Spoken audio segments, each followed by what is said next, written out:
Pendahuluan.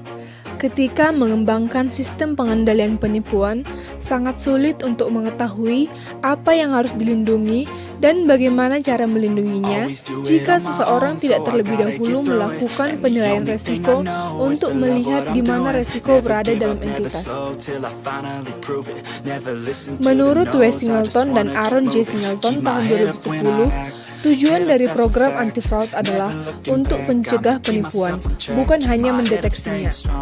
Pengesahan Undang-Undang Sarbanes-Oxley atau SOX tahun 2002 memasukkan prinsip-prinsip hukum yang dimaksudkan untuk mencegah penipuan. Lingkungan pencegahan. Kunci keberhasilan pencegahan penipuan adalah dengan melihat budaya entitas dan mencoba mengubahnya jika perlu. Beberapa aktivitas dan sikap dapat membantu dalam mencapai tujuan ini. Unsur-unsur pencegahan penting yang dibahas selanjutnya umumnya diterapkan pada suatu entitas dan tidak selalu diarahkan pada penipuan tertentu. Struktur tata kelola perusahaan sebelum SOX diberlakukan, penelitian telah menunjukkan bahwa tata kelola perusahaan yang lemah dikaitkan dengan semua penipuan keuangan utama.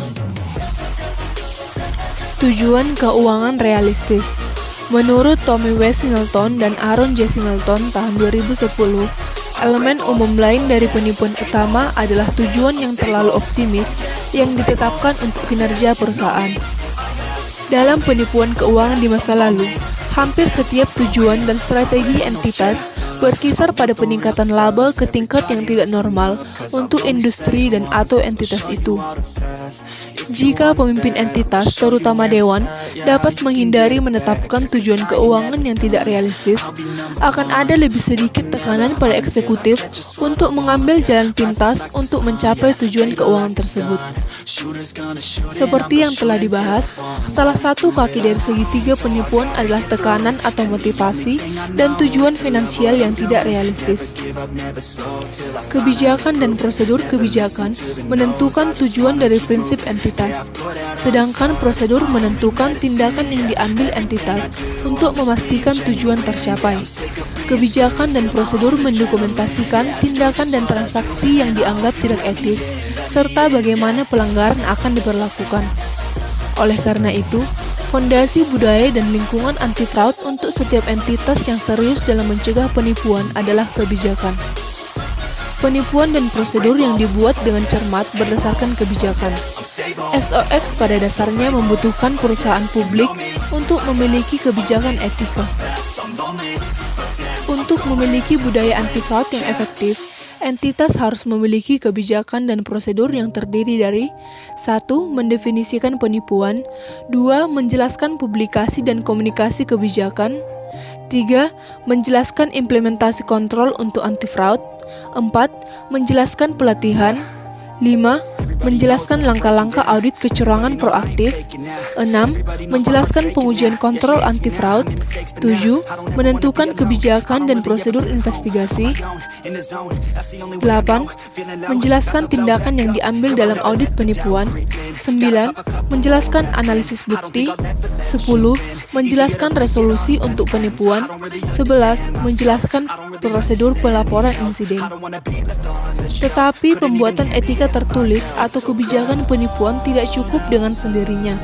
Sistem yang efektif mencakup cara mengkomunikasikannya kebijakan itu secara memadai kepada semua yang terlibat. Contohnya adalah memasukkan etika dan penipuan dalam program orientasi karyawan. Dalam penelitian yang dilakukan terhadap penipuan dan koperasi, ditemukan ketika kebijakan komunikasi dan kepatuhan ada, kasus penipuan secara statistik jauh lebih sedikit daripada situasi lainnya.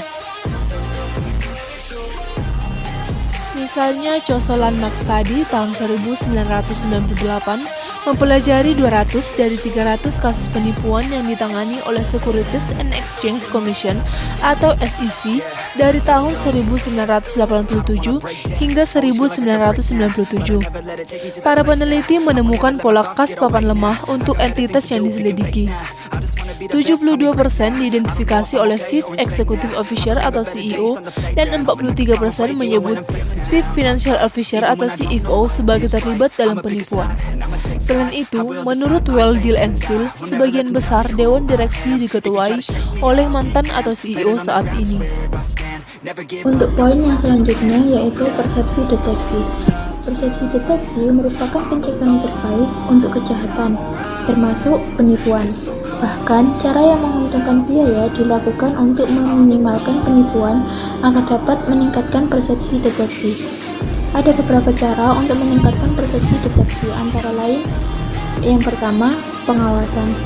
Karyawan yang tidak etis akan menguji keefektifan pengawas untuk melihat apakah benar-benar dipantau dan digunakan oleh seseorang untuk benar-benar menindaklanjuti aktivitas yang mencurigakan. Yang kedua, tips anonim. Untuk saat ini, tips anonim menjadi metode terbaik dalam mendeteksi serta mencegah penipuan.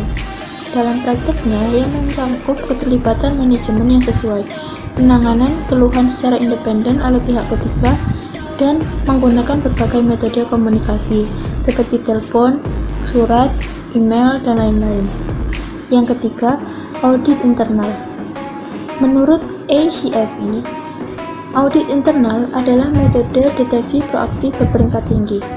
Tidak hanya audit ini dapat melayani tujuan yang sama dalam mendeteksi kecurangan, tetapi fakta bahwa audit mendadak tidak diumumkan dapat menciptakan persepsi deteksi.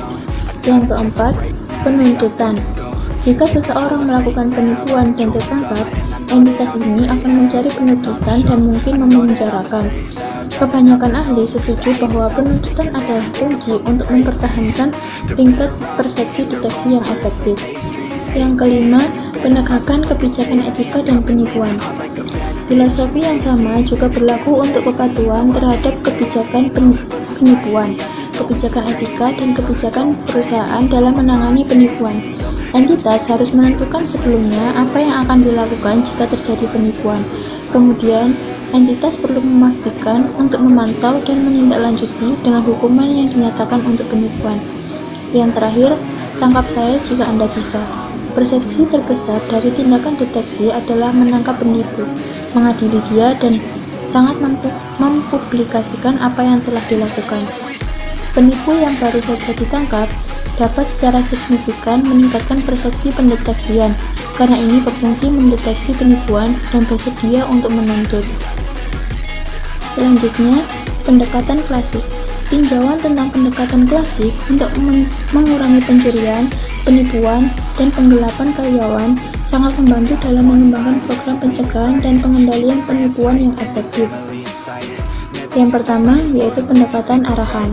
Pendekatan direktif bersifat konfrontatif dan berwibawa.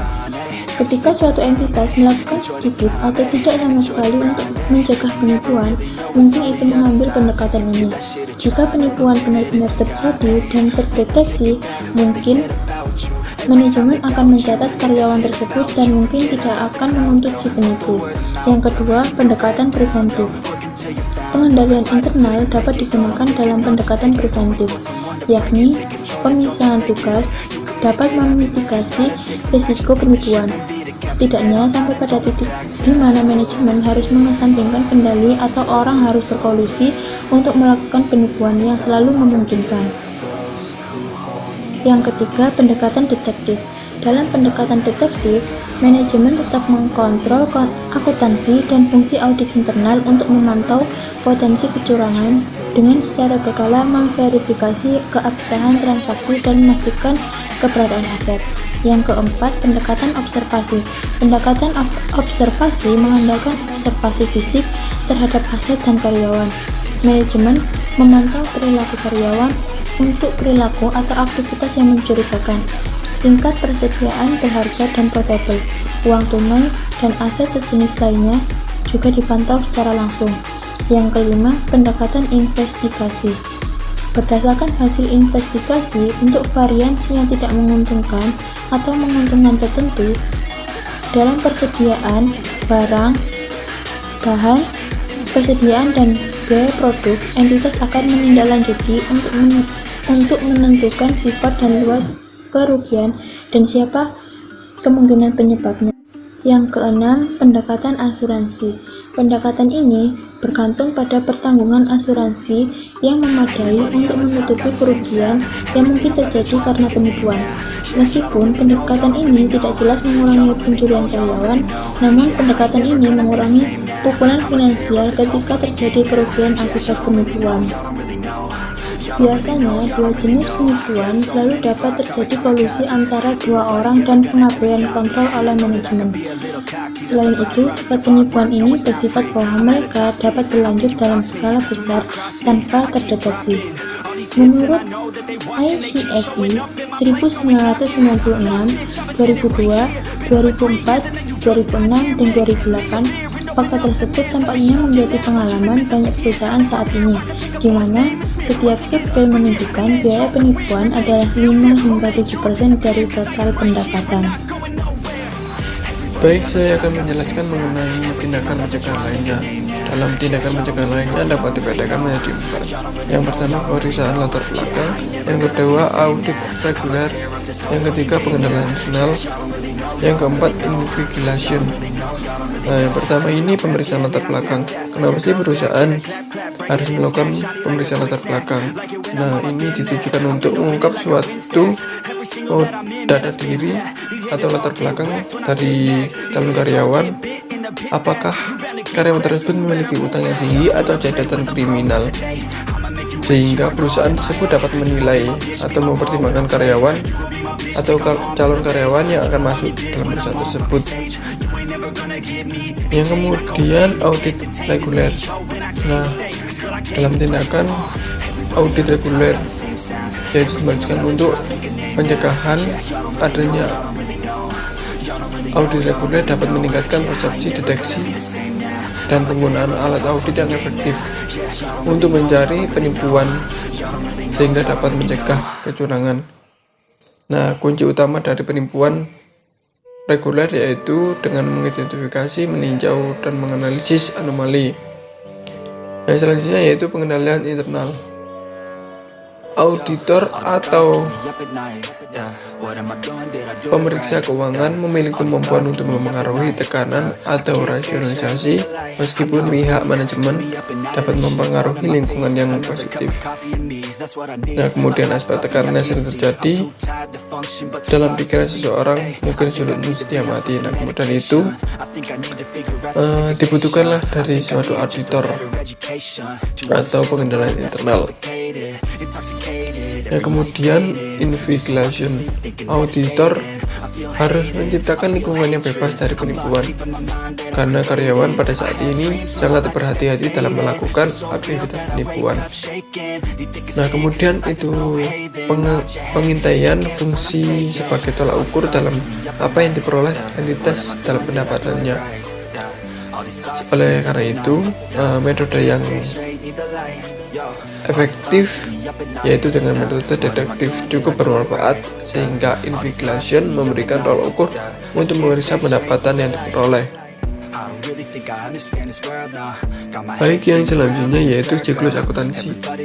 Nah, salah satu cara untuk mengatasi penipuan adalah dengan pemeriksaan proses akuntansi atau siklus akuntansinya. Dalam siklus akuntansi dapat dibedakan menjadi 4. Yang pertama, generalisasi, siklus penjualan, siklus pembelian, dan siklus penggajian.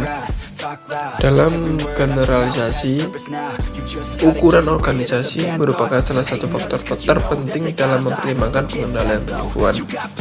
Dengan pengukuran dapat mempengaruhi pemeriksaan tugas, sehingga dapat mencegah dan mendeteksi penipuan yang akan terjadi atau yang sedang terjadi.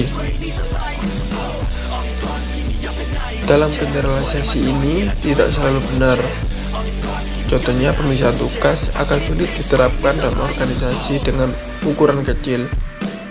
Sebagai pengendalian preventif, akan tetapi lebih mudah untuk dideteksi karena struktur organisasinya lebih tipis dan lebih erat terkait.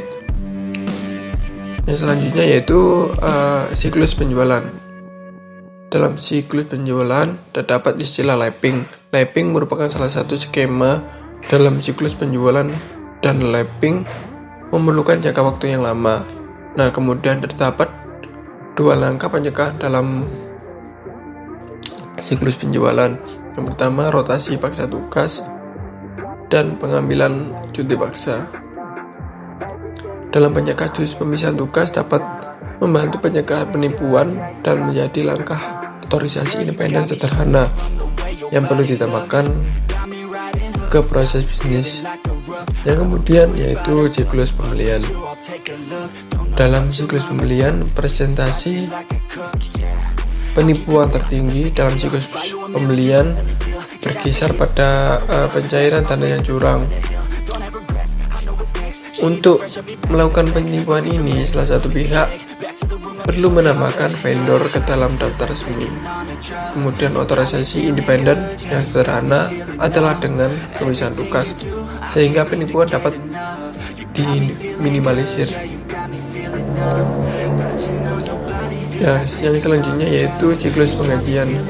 Dalam siklus penggajian terdapat skema umum dalam siklus penggajian yang perlu mempertimbangkan karyawan hantu.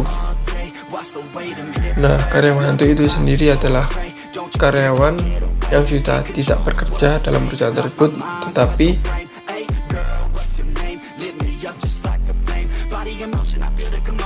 karyawan tersebut mendapatkan upah. Kemudian pihak independen dapat menambahkan karyawan ke fil penggajian resmi. Nah, di samping itu ada cara lain untuk mencegah terjadinya kecurangan adalah dengan melakukan cross-check penggajian terhadap catatan sumber daya manusia secara berkala. Nah, ada juga pencegahan yang baik, yaitu dengan rotasi paksa tugas atau liburan di area manajer dan proses perekrutan yang menyeluruh bisa menjadi teknik pencegahan penipuan yang efektif dan lebih baik.